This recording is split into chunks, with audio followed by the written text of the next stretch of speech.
it everyone, this is Monaro and welcome to my channel. Today we're going to be going over chapter 27 to 38. Hope you enjoy. And subscribe to come back for more.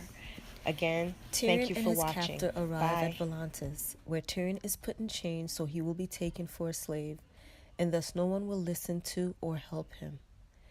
Tyrion tells his captor he knows that he is Ser Jorah Mormont, and that Jorah has been working for Varys. Tyrion further explains that he is also on a mission from Varys, thus making them allies, but Jorah is unmoved by his argument. Jorah takes a room in the merchant's house, chaining Tyrion to a wall for the night. The next day, they hear the Golden Company, which Tyrion knows was hired by Aegon Targaryen and Jon Connington, is headed west, putting an end to Tyrion's hopes of being rescued by them in Volantis. In the morning, they head into the dining hall of the merchant's house, where Tyrion sees another dwarf and notices that he has been recognized. He tells Jorah, who is not concerned. Tyrion later reflects that this other dwarf seems somehow familiar. They then talk to the widow of the waterfront, a former slave and now the powerful widow of a triarch of Volantis, who is sympathetic with Daenerys Targaryen's actions. Jorah tells her that he needs to book swift passage to Meereen and Daenerys. She asks Jorah why he seeks Daenerys, and he answers, to serve her, defend her, die for her if need be. The widow does not trust his motives, however. Suddenly, a chaotic fight breaks out. Tyrion is attacked by the knife-wielding dwarf, but Jorah effortlessly rescues him. Tyrion realizes this dwarf is a girl, and upon questioning her, they learn that she is Penny, one of the tilting dwarfs from Joffrey's royal wedding. Her brother, also a dwarf, was mistaken for Tyrion and beheaded by sailors, but she was set free when they realized she was a girl. The widow instructs Tyrion to take the Celisori Corin, a trading cog which is destined for Qarth, by way of New Geese, but Benara has foretold that it will not reach this destination. She gives him a message to deliver to Daenerys from the slaves of Old Volantis. Tell her we are waiting. Tell her to come soon. Jon sends Alliser Thorne out with Tywin and one other man to range beyond the wall. Thorne believes that Jon is sending him out to die, though Tywin mockingly says that they will teach him to be a true ranger.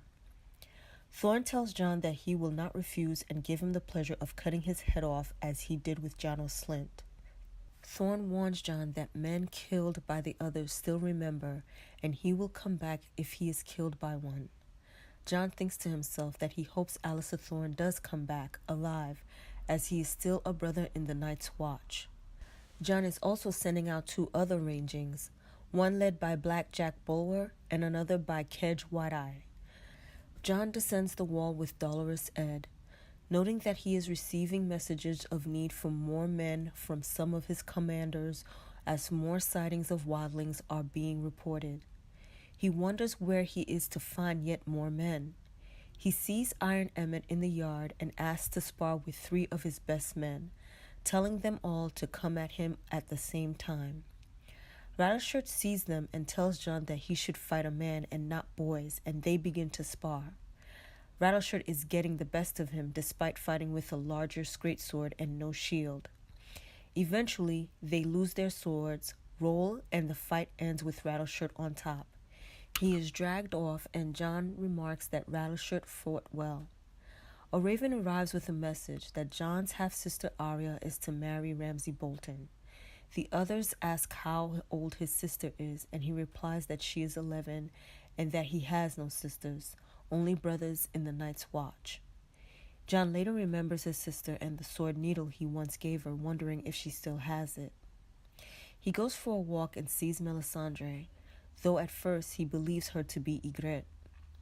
Melisandre tells him he should not worry over matters of the heart, and that she sees that his sister will flee this marriage and ride towards them on a dying horse. She also foresees that 3 of the rangers sent out will die and come back eyeless. As she is leaving, she tells him that when dead men return, he should take her hand and she will save his sister. Davos, still imprisoned in the wolf's den, is awaiting his death and hopes that he will at least die honorably, losing his head first and not his hands. He passes his time chatting to the guards, gaining a few favors in the form of candles, books, paper, and a quill, as well as learning a little more about the general history of the North. Davos writes a few letters to his sons to be delivered upon his death. It is then that Robert Glover appears at his door and politely asks him to follow. Davos is wary but notes his mannerisms and follows. He is led through secret hallways, always going in different directions, passing the old God's Wood on the way. Eventually, they end up in a room of the new castle where Lord Wyman Manderly is waiting for him. He declines the offer of food and wine. Lord Wyman, though, apologizes for his poor treatment of Davos. Wyman tells him that they must talk fast, as the Freys wait above, and Davos can hear the sounds of music and chatter above. Lord Wyman says that they must act quickly, for Davos is dead, and his head sits upon the sealed gate. A criminal similar in appearance to Davos was executed in his place, his head and hands, with fingers carefully shortened, mounted on the wall. He then learns that Lord Wyman Manderly only plays along with the Freys because he has to, as his son, Willis Manderly, is being held hostage, though he drinks for his safe return. Davos says he was quite convinced by Wyman's daughter's behavior, though he was confused by Willa Manderly. Wyman responds that his young granddaughter was extremely brave to have said those things. There was truth in her words, as the debts the Manderlys owe the Starks and Winterfell can never be repaid. He adds, though, that he cannot show any signs of contempt to King's Landing for fear of the harm they might do to his son. Tywin Lannister told Wyman that he must confess his treason, yield White Harbor, declare his loyalty to King Tommen, and bend his knee to Roose Bolton. If he refused, Wallace would be killed as a traitor, White Harbor would be sacked, and his people would suffer the same fates as the Rains of Castamere. If he complies, his son will be released. By killing Davos, he has proved his loyalty to the Iron Throne and assured the release of Wallace, which Davos knows is a brave move. Wyman adds that he has been unable to send Stannis more information in his letters because the Freys infest his court, looking for any sign of treachery, and his maester Theomore is a distant cousin to the Lannisters, so Manderly does not trust him. Manderly goes on to add his rage at his son Wendell Manderly's death at the hands of the Freys, calling it murder, and the Freys' claims fables. He tells Davos that the North remembers, and his son is home, meaning that his act for the Freys is almost over as well. He then summons Theon's mute squire Wex, who survived the sack of Winterfell. Davos is told by Robert that Theon was captured at Winterfell and is currently being flayed by the Boltons. He adds that all the women were also captured and marched away. Davos listens to the horrible things that Ramsay Bolton does to the captured women, sending them naked into the woods with half a day's head start before hunting them down with his dogs. Every so often, according to Manderly, some wench lives to tell the tale, but most aren't as lucky. If caught, they are raped, flayed, and their corpses fed to his dogs, while their skins adorn the Dreadfort. If he considered them good sport, he slit their throats before he flays them, otherwise it's the other way around. Robert tells a stunned Davos that the evil is in Ramsay's blood, sired from rape. Wyman adds that the Freys are no better than Ramsay. He also tells Davos that Roose lies and played a darker part in the Red Wedding than he has admitted. In addition, Davos is told that the Boltons and Freys know the Northmen are not expected to believe their lies, but will be forced to accept them or else die as well. He tells Davos about the mighty fleet he has built up, which Davos saw when he entered the port. Furthermore, he has plenty of silver in his vaults and has more heavy horse than anyone else north of the Neck. Wyman states that Oldcastle and Widow's Watch will follow his lead. All of the lands east of White Knife, from Widow's Watch and Ramsgate to the Sheep's Shed Hills and the headwaters of the Broken Ranch, will be pledged to Stannis Baratheon if Davos meets his one price. He says he does not need a king but a smuggler. He needs Davos to smuggle home Rickon Stark, his true liege, and one who holds a stronger claim than Arya, who is soon to be wed to Ramsay Bolton. The true story about what happened at Winterfell comes out then. Wex hid in the Godswood, and Roderick Cassel was murdered by Ramsay Bolton. Wex also says that 6 survived the siege, 2 of them the sons of Eddard Stark. 4 of the people went north, and 2 went another way. Manderley insists that they must have the boy and his direwolf as proof of his identity, should the Boltons try to deny him. Wyman asks Wex to show them where they went, and he throws a dagger at the spot on the map. Davos looks long at where the dagger has landed, pondering whether it would be better to go back to the dungeons and eat porridge for breakfast, as it is better than places where men break fast upon human flesh instead. Daenerys begins every morning by counting the enemy ships in the harbor. Today she has counted roughly 25. She has an argument with her admiral, Grolio, who is advising her to send her dragons to attack the enemy fleet. Daenerys tells him to attack with ships, but he replies that she has dismantled his ships and all the timber in 25 leagues has been burned so he can build no more. Hizdahr has thus far had success in preventing further murders. She has had her betrothed followed, and Skahaz Mokandak reports that Hizdahr has visited 11 pyramids and it has been 26 days since a murder has been attempted. He surmises that he must be one of the sons of the Harpy, or else these others would not have listened to his words alone. Skahaz asks that he may question Hizdahr, but Dany will not let him, stating that she must trust in Hizdahr or face open rebellion in the city. Skahaz also advises her that the fleets in the blockade all have family members in Meereen, and that she should use them as hostages, a contemplation she also rejects. Barristan Selmy advises her that she has done a wise thing. Grey Worm meets with her next to tell her that the first refugees from Astapor are arriving in Meereen and that Astapor is burning. Dany learns of the fall of Astapor and that many inhabitants have contracted the bloody flux while under siege, with the survivors now fleeing towards Meereen. The survivors also say that they believed and waited every day for Daenerys to come and save them. She tells them that they will be safe in Meereen now. Dany is advised not to let the survivors and their illness into the city, and reminded again of Arroway and of how sometimes those whom she tries to save end up worse off. There are further appeals to use the dragons. However, they are followed with comments that they cannot be controlled right now, and even the Unsullied are afraid to go into the dragon pit to feed them. Dany says she cannot and will not unleash the dragons at this point in time. Ultimately, she decides not to let the Astapori into the city, and that they should have a separate camp outside the city until the flux passes. Sir Barristan appeals to her to take the battle to the enemy. She then reminds herself that a queen represents her people and not just her own person. She thus decides that she cannot have the Unsullied take the field, or else she would have to leave the brazen beasts alone to defend against the sons of the Harpy, which will not suffice. She then says that she must marry Hizdahr for the good of the city. Melisandre is in her chambers, looking into the fire and trying to receive her visions. When she looks for Stannis, she sees eyeless faces staring out, crying blood. Then she sees towers by the sea, followed by skulls rising out of the ocean, turning to mist, and great winged beasts flying in the sky.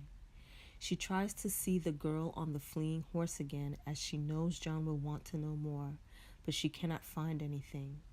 She does see that there is death around Jon, and that dangers and enemies lurk all around him. When Devon asks her what she sees, she replies with her usual answer, "Much more." She does not let him know how difficult it is or how much pain she endures to try and see these things, for fear of letting others know that this task is not as simple as she lets on. Melisandre knows and sees that Davos is the most loyal to Stannis, thus she has kept Devon back against the young boy's wishes.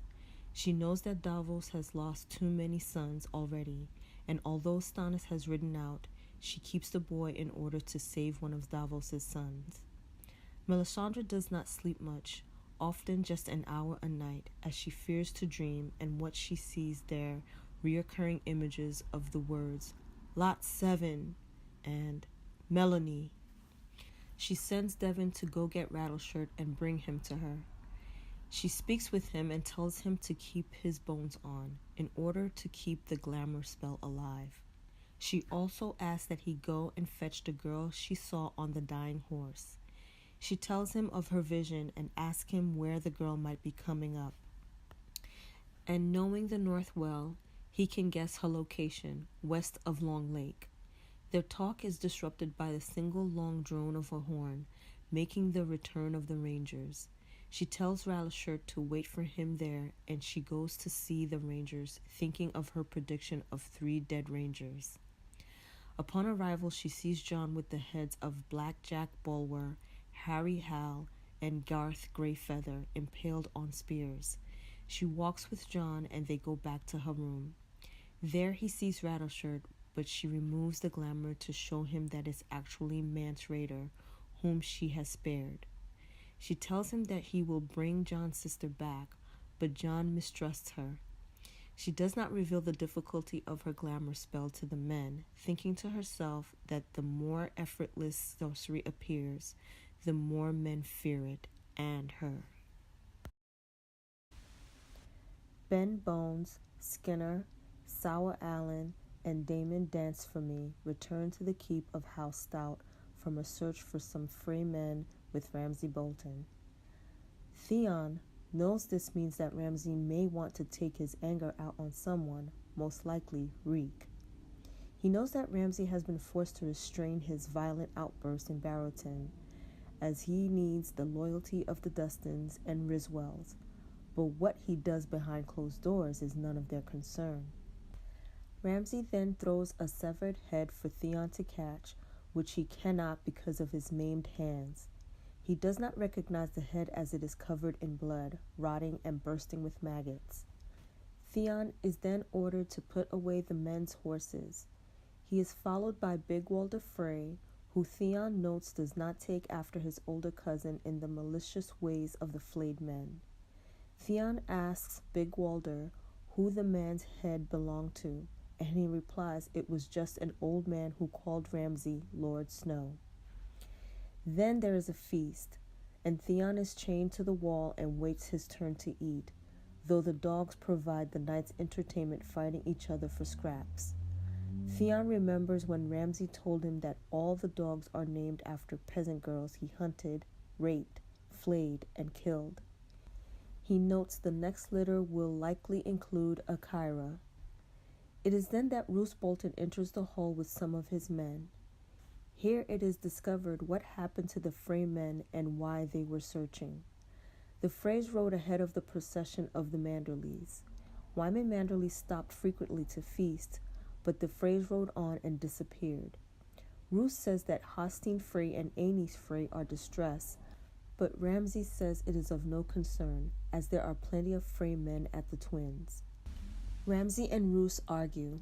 Roose says that his son is acting brash and foolish and drawing attention to himself with his cruel and barbaric amusements, that his forebears were no fools.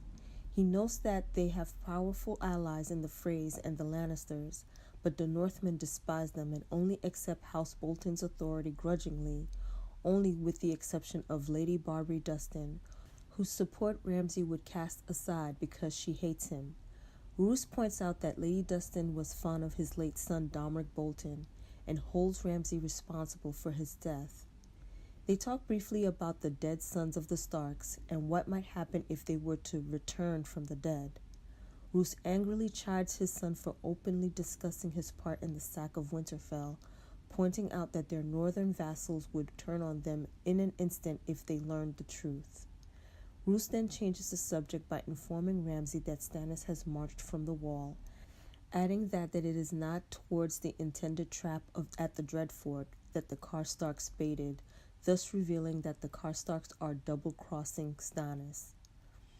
Roose tells Ramsay he is to wed the fake Arya Stark not in Barrowton but in Winterfell.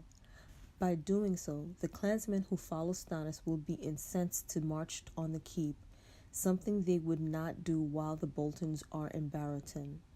Once Stannis lays siege to Winterfell, Arnulf will turn on him there.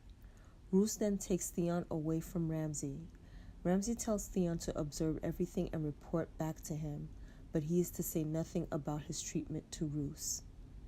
As they ride to Barrow Hall, Roose tells Theon that he knows what his bastard son has asked of him. He goes on to say that he knows what the real Reek was like, the opposite of what Ramsay has turned Theon into. He knows that he provided the first Reek as a servant to the unruly young Ramsay. He had intended it to be a cruel joke, but is now uncertain whether Reek corrupted Ramsay or the other way around. Ramsay was the child of rape, one that Roose is now proud of. He chanced upon the beautiful young wife of an old miller while out hunting and decided to practice the illicit tradition of the first night, having the miller hanged and then taking the man's wife. The woman showed up at the Dreadfort a year later with baby Ramsay. Roose had intended to have the woman whipped and the infant thrown down a well, but when he saw the child had his eyes, Roose stayed his hand and agreed to aid them. He gave the woman back the farm her husband's brother had stolen from her, had the man's tongue cut out to stop him telling tales to Rickard Stark, Roose's liege, and periodically sent the woman a few pigs, chickens, and coins to help bring up the bastard child on the condition she never tell the boy who his father was. He thinks that the woman may have had a hand in turning Ramsay on to desiring goals outside the rights of a bastard. They also discuss Domeric Bolton, Roose's true-born son, whom Roose suspects was killed by Ramsay. He also suspects that any true-born sons he has with his new wife, Ramsay will likely kill, though he admits this might be best, as he believes he will not live long enough to raise new sons to manhood, and considers child lords the bane of a house. They finally arrive at Barrow Hall, where Theon is brought to Barbary Dustin, Lady of Barrowton. He is introduced as Theon Greyjoy, true lord of the Iron Islands, which frightens Theon into fits, having been tortured into calling himself Reek. She asks Roose if Theon has gone mad, and he replies he most likely has, but it doesn't matter. Theon claims he is not the Turncloak. He died at Winterfell. Tyrion is aboard the Celisori Corin, a trading cog on the way to Karth. He watches the evening prayer led by Mico, a red priest from the Summer Islands and Benero's right hand. Tyrion asks Mico what he sees in the flames, to which he replies, dragons, true and false, with Tyrion in the middle of it all. Tyrion befriends Penny, uneasily at first.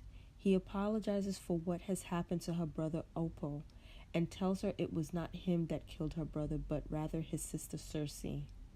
Regardless, she still blames Tyrion and barges off. Later, there is a terrible storm following which Tyrion spies Penny again.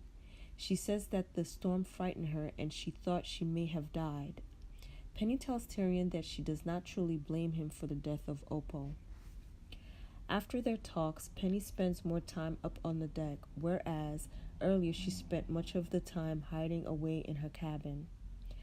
After that, they began to spend more time together. Tyrion's witty, playful attitude begins to cheer her up, and he hears her laugh and acts a lot more like the girl she is. They then draw close to the coast of Valyria. Tyrion sees the fires of the 14 flames. He watches them and talks to Mico. As they draw closer, Tyrion thinks about the prophecies and if they may be confused with multiple Targaryens. Mico says that he has seen in his flames that there are others seeking Daenerys. Tyrion asks Mico what else he has seen, to which he replies that he sees only their shadows, but one most of all. It is a tall and twisted thing, with one black eye, 10 arms, sailing on a sea of blood. Bran, Hodor, Jojen, and Mira are still dwelling in the cave of the Children of the Forest and exploring its chambers. Bran uses his ability as a warg and skinjager to enter Summer and Hodor. They begin to name some of the children as their own names are unpronounceable by the human tongue. Bran names one of the females Leaf, as she is always adorned with leaves. She is one of the few children who can speak the common tongue. Others are called Ash, Scales, Black Knife, Snowy Locks, and Coals. Jojen is growing extremely sad and solemn, and still has fits of shaking. His sister Mira does her best to keep up the spirits of both her brother and Bran. The three-eyed crow teaches Bran how to enter the ravens. He learns that all of the ravens around the three-eyed crow have children who have passed away and remain in the skins of these animals. He also learns to use weirwood to look into the past. The three-eyed crow tells Bran that he was once a lord called Brynden. The children feed Bran a bowl of weirwood paste to awaken his green-seeing gifts. Bran sees his father Eddard through Winterfell's heart tree and learns that he can view the past, present, and future through the weirwoods.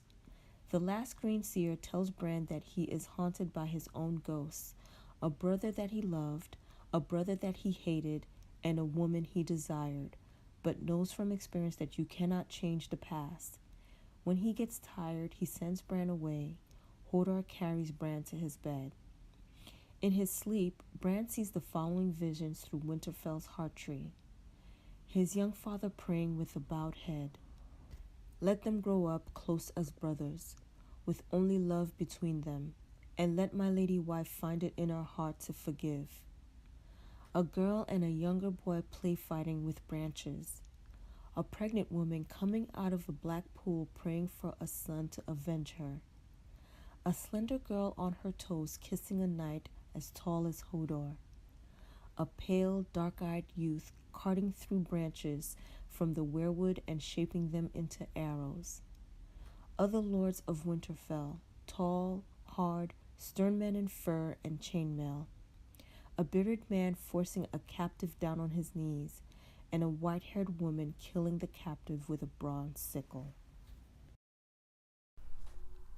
A respite at the falling of snow motivates Jon to range beyond the wall, leading the new recruits of the Night's Watch who follow the old gods to the same grove of weirwoods in the haunted forest where he and Sam swore their vows. Scouting ahead of them to go, Tom Barleycorn, Big Little, and Luke of Longtown. There are 6 new recruits: Harith the Horse from Molestown, Aaron M. Enric from Fair Isles, Satin from Old Town, and the wildlings, Leathers, and Jacks. Of the 63 wildlings that Jon invited to join the Watch, Leathers and Jacks are the only 2 to accept so far. Among the other wildlings come to the wall, 19 are girls and women and were sent to Harden's Tower to avoid trouble with the men in Castle Black. Their presence makes the men uneasy, and there has always been an accident. Their spearwives know how to defend themselves and their girls, and 3 men had to be locked in ice cells. Jon means to garrison Deep Lake, Sable Hall, and Long Barrow with wildlings under command of officers of the Night's Watch, and to choose an almost completely female contingent for Long Barrow in order to avoid future harassment. Iron Emmett and Dolorous Ed will be Long Barrow's commander and chief steward. Other wildlings are also a cause of tension and incident with the Brothers of the Night's Watch, most noticeably Halleck and his followers. Jon is also worried that the Thens may blame him for the death of Stir. Tom Barleycorn finds a small group of wildlings, including a child and his mother, a Then, at Hornfoot, and a giant in the Weirwood Grove. With the advantage of surprise and an effort of diplomacy from Leathers, they succeed in avoiding a fight and even convince the survivors to return to Castle Black with them. The recruits swear their vows in the presence of the wildlings. As he hears the verse about guarding the realms of men, Jon realizes that his duties involve protecting the wildlings as well as any other men. They return to Castle Black, bringing the 2 wildling corpses they found with them. Jon consigns the corpses to the ice cells and receives a letter from Stannis, learning that he succeeded at taking Deepwood Motte and received support from various northern clans and houses along the way, including survivors from the battle at Winterfell. His troops now number 5,000 and growing. Stannis has also learned that Ramsay Bolton means to marry Arya in Winterfell and promises Jon to save her if he can. He means to have the help of Arnulf Karstark and Mors Umber at his attempt to conquer Winterfell. Jon wonders if Arya could have escaped without Stannis' help, as predicted by Melisandre. He also wonders if Roose Bolton could be lying about having Arya in order to bait Stannis, and thinks about Mance Rayder and the 6 Spearwives who went with him to rescue Arya. Daenerys visits the thousands of Astapori camped outside Meereen. She finds them sick and dying of the bloody flux and walks among them with her blood riders. She does not fear catching the bloody flux because she thinks that the blood of the dragon does not get sick. She sends Aggo back to Meereen to fetch Grey Worm and 50 Unsullied to help wash and feed the living and burn the dead. Grey Worm asks for permission to allow some Unsullied to bathe in the sea to be purified by their goddess. Daenerys returns to her pyramid in Meereen, where Irri and Jiqui are arguing about Rakaro. She takes a much-needed bath and dons a takar to dine with Hizdar Zolorak.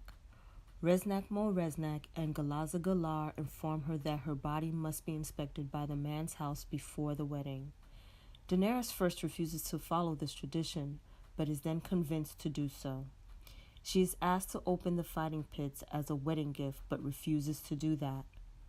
While waiting for dinner, Hizdar informs her that the Yunkai will make peace for a fee and the freedom to resume slaving, but then Sir Barristan notifies her that the Yunkai are on the march and Daario Naharis has returned.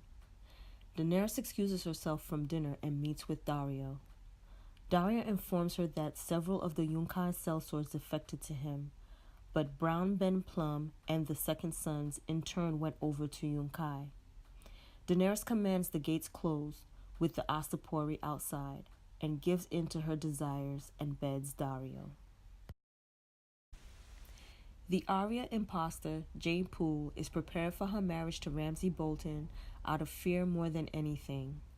Theon reminds her that she should think of herself as Arya Stark at all times in order to avoid the dangers of enraging Ramsay. Her plight moves Theon considerably. Theon has been chosen to ceremoniously present Arya in marriage to Ramsay, since he was the longtime ward of Eddard Stark, and it is widely believed that Arya's true-born brothers are dead. Jon Snow is a bastard half-brother, and while Theon believes Bran and Rickon Stark to be alive, he does not dare to reveal that. Meanwhile, Winterfell is suffering from both a hard white frost and the looming menace of the coming of Stannis Baratheon's troops. Even so, Ramsay marries fake Arya in the Godswood. A bard by the name of Abel arrives uninvited with 6 women followers to perform for the wedding. Theon believes that he hears the name Theon whispered by the Godswood after months of thinking of himself only as Reek. That and the memories of a different life in a far livelier Winterfell shake him deeply. After the marriage, there is a banquet with many northern guests, including Lord Wyman Manderley, who is particularly pleased with the meal. Lady Barbary Dustin engages in a surprisingly frank conversation with Theon about her mistrust of the Boltons and of the maesters of the Citadel. Ramsay calls for Theon and cruelly humiliates both him and the fake Arya Jane in his quarters. Balon Swann has arrived in Sunspear with the skull of Gregor Clegane. He asks that Doran Martell takes his seat in the small council and that Myrcella Baratheon and Tristan Martell accompany them to King's Landing. His captain of the guard, Ariel Hota, notes that many of the Dornish nobility present, including the bastard daughters of Prince Oberyn Martell, do not join in the toast Prince Doran makes to King Tommen I Baratheon. Hota also notes that Balon would be more of a challenge to defeat than Eris Oakhart was. When the feast is done, Prince Doran summons his daughter, Arianne and the Sand Snakes, to his solar and tells them that he has arranged that Myrcella will tell Balon that it was Darkstar who injured her and killed Eris. Once that is done, Obara San is to lead Balon to Darkstar's lair at High Hermitage and destroy him. Doran also reveals to the Sand Snakes that sources loyal to him in King's Landing have told him that the truth he was not meant to hear of this visit to the capital. Queen Regent Cersei Lannister plots to have Tristan killed on the way. An ambush is planned somewhere in the Kingswood, where their party will be attacked by outlaws and Tristan will be slain. Blame for the attack will be placed on the imp, Tyrion Lannister, as the outlaws will cry, "Half man," during their attack, and Balon will claim to catch a glimpse of the imp. The Sand Snakes are disbelieving, but Doran points out that the Knights of the Kingsguard are sworn to obey, regardless of their personal feelings on their orders, and points out that Balon argued against traveling by sea to return to King's Landing, as this would disturb the planned arrangements. Doran still does not want to defy the Iron Throne openly, so Nymeria Sand is to accompany Myrcella back to King's Landing and take the seat on the council, while Tyene Sand is also to travel to King's Landing in order to try and get close to the new High Septon and thus give the Martells an ear amongst the faith. Well, that's it, everyone. Thank you for stopping by and watching my video. I hope you enjoyed it. If you did, please give it a thumbs up and subscribe to come back for more. Again, thank you for watching. Bye.